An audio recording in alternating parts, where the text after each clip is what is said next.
పూరా local. Welcome to పూరా local. Telugu వారికి పండుగలంటే చాలా ఇష్టం. ఏదైనా పండుగ వస్తే చాలు నగరంలో ఉన్నవాళ్ళు, ఇళ్లకు దూరంగా ఉన్నవాళ్ళు సొంతూరి బాట పడతారు. ఇక అందులో సంక్రాంతి అంటే ప్రతి తెలుగోడికి ప్రత్యేకం. అందరికీ సొంతూర్లు గుర్తొచ్చేస్తాయి.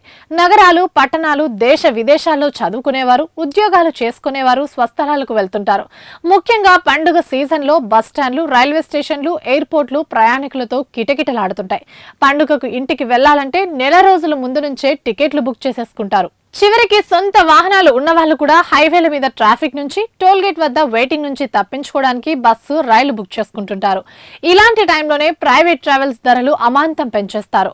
ఒక్క సీటుకి 500 నుంచి 1000 పైనే పెంచుతారు. అయినా తప్పదు కాబట్టి ప్రజలు బుక్ చేసుకుంటారు. అందుకే ఈసారి దక్షిణ మధ్య రైల్వే ఒక ప్రకటన విడుదల చేసింది. సంక్రాంతి సందర్భంగా తెలుగు రాష్ట్రాల మధ్య పెరుగుతున్న ప్రయాణికుల రద్దీని దృష్టిలో ఉంచుకుని ప్రత్యేక రైలు నడుపుతున్నట్టు ప్రకటించింది. అయితే ఇప్పటికే కొన్ని రైళ్లు నడుస్తుండగా తాజాగా మరో 41 స్పెషల్ రైళ్లను నడుపనున్నట్లు అధికారులు పేర్కొన్నారు. జనవరి 8 నుంచి 20 వరకు ఈ ప్రత్యేక రైళ్లను నడిపిస్తున్నట్టు తెలిపారు. ఆయా ప్రాంతాలకు వెళ్లే ప్రయాణికుల సౌకర్యార్థం ఈ నెల 14వ తేదీ నుంచి రిజర్వేషన్ల ప్రక్రియ ప్రారంభమవుతుందని కూడా వెల్లడించారు. ఇవి ఇప్పటివరకు అప్డేట్స్. మరిన్ని అప్డేట్స్ కోసం చూస్తూనే ఉండండి పూరా లోకల్.